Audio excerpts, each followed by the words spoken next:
হাদি হত্যার বিচার হতে হবে। হাদি হত্যা হয়েছে সেটা তারেক রহমান তার স্বদেশ প্রত্যাবর্তন বক্তব্যে খুব ক্লিয়ারলি তিনি বলে দিয়েছেন। হাদির জন্যে তার সময় বরাদ্দ ছিল ১.৫ মিনিট।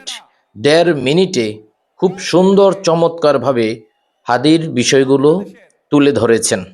২৪-এর আন্দোলনের এক সাহসী প্রজন্মের এক সাহসী সদস্য ওসমান হাদিকে হত্যা করা হয়েছে। ওসমান হাদি শহীদ হয়েছে। প্রিয় ভাই বোনেরা, ওসমান হাদি চেয়েছিল এই দেশের মানুষের জন্য গণতন্ত্র প্রতিষ্ঠিত হোক, এই দেশের মানুষের গণতান্ত্রিক অধিকার প্রতিষ্ঠিত হোক। হাদির বিচার আসলে হবে না, হওয়া উচিত। হাদির যে শুটার, সে ভারতে পালিয়ে গেছে, এটা সবাই বলছে। বাংলাদেশের আইন শৃঙ্খলা বাহিনী তারা বলছে এটা একটা কৌশল হতে পারে, সে দেশেও থাকতে পারে। এই ধরনের কথাবার্তা বলে যদি দেশে থাকে, আত্মগোপনে থাকে, তাহলে কেন ধরতে পারছে না? সিসি ক্যামেরা আছে, সিসি ক্যামেরা আছে না, তবে এটা জানে যে কয়টা গাড়ি বদল করেছে, কে কে ছিল।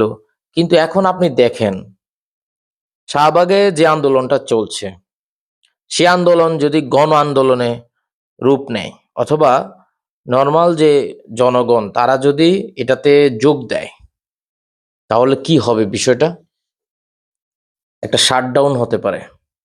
বর্তমান সরকার যে নির্বাচনের দিকে যাচ্ছে, সে নির্বাচন বন্ধ হয়ে যেতে পারে।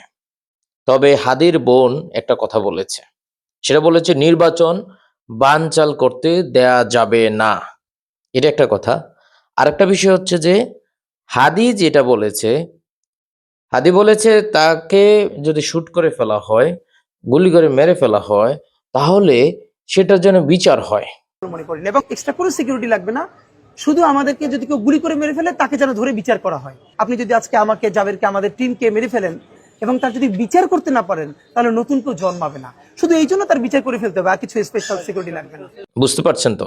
এখন ফয়সাল করিম তাকে তো ধরতে পারছে না, কিন্তু তার সহযোগী যারা ছিল, আশেপাশে যারা ছিল, সবাইকে মোটামুটি ধরে ফেলেছে। সো প্রধান যে আসামি, তাকে ধরতে না পারলেও বাকিদের যেহেতু ধরা পড়েছে, তাদের সবার শাস্তি অবশ্যই অবশ্যই দ্রুত গতিতে করে ফেলা দরকার। এখন প্রধান আসামি, তার তো বুঝতেই পারছেন, ফাঁসির মৃত্যুদণ্ড দণ্ডিত হতে পারেন। এই রায়টা দিয়ে ফেলা উচিত আমার কাছে মনে হয়। এখন ধরেন এটা হয়তো হতে পারে, আপনারা বলতে পারেন যে এটা বিচার প্রক্রিয়াকে এটা হইতে পারে, বাট আমি এজ এ একদম বাংলাদেশের একদম জনগণ, মানে একদম কোনো দলের না কিছু না, আমি যেটা চাই যে আসলে কি করা উচিত, বিচারটা শুরু যেহেতু হয়েছে, এটা কমপ্লিট করে ফেলা উচিত। ৯০ দিনের মধ্যে বিচার হবে এইসব বলার কোনো প্রয়োজন নাই, সবাই সবকিছু জানে। এখন আইন শৃঙ্খলা বাহিনী যদি এগুলা কনফার্ম হয়, তাহলে বিচার করে ফেলা উচিত। এখন তারেক রহমান যেহেতু দেশে এসেছেন, শাহবাগে যেহেতু এটা নিয়ে ইনকিলাব মঞ্চ আন্দোলন করছে, তিনি যেহেতু বলেছেন তার বক্তব্যে হাদিকে হত্যা করা হয়েছে, তো এটার সাথে যারা জড়িত তাদের বিচার করে ফেলা উচিত। এখন বিচার করতে বাধা কোথায়? কেউ কি বাধা দিচ্ছে? কেউ কি বাধা দিচ্ছে? কেউ যদি বাধা দেয় তাহলে সেটা প্রকাশ করে ফেলা উচিত। এটার সাথে কারা কারা জড়িত, কারা অর্থ দিয়েছে, কারা যেতে সহযোগিতা করেছে, যাদেরকে ধরা পড়েছে, ধরা গিয়েছে, সবার বিচার করে ফেলা উচিত এবং দ্রুত গতিতে, এবং দ্রুত গতিতে। বাংলাদেশের বিচার স্লো থাকার কারণে আসামিরা পরবর্তী অপরাধ করতে সুযোগ পেয়ে যায়। সো এখান থেকে শিক্ষা নেওয়া উচিত। সো আশা করি বিচারটা যদি দ্রুত হয়, তাহলে আন্দোলন অত বেশি হবে না। আরেকটা বিষয় মনে রাখতে হবে, নির্বাচন যেহেতু সামনে ঘোষণা দিয়ে ফেলেছে, এখন নির্বাচন বানচালের জন্য অনেক ঘটনা হতে পারে। হাদির ইস্যুটাও একটা হয়ে যেতে পারে, বলা তো যায় না। সো হাদির বিচার যত দ্রুত পারা যায় করা উচিত, এবং তারেক রহমান যেহেতু বলেছেন তার বক্তব্যে, অবশ্যই ইনকিলাব মঞ্চের সাথে একত্রতা ঘোষণা দিয়ে বিচার ত্বরান মানে তড়িৎ গতিতে করতে হবে, করা উচিত।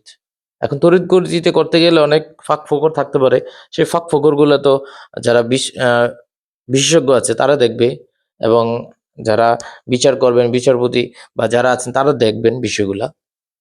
তারপরেও যেটা বলতে চাই, অবশ্যই বিচার হতে হবে। বিচার না হলে কিন্তু ঘটনা অন্যদিকে মোড় নিতে পারে, এটাই হচ্ছে আশঙ্কা। ধন্যবাদ, ভালো থাকবেন।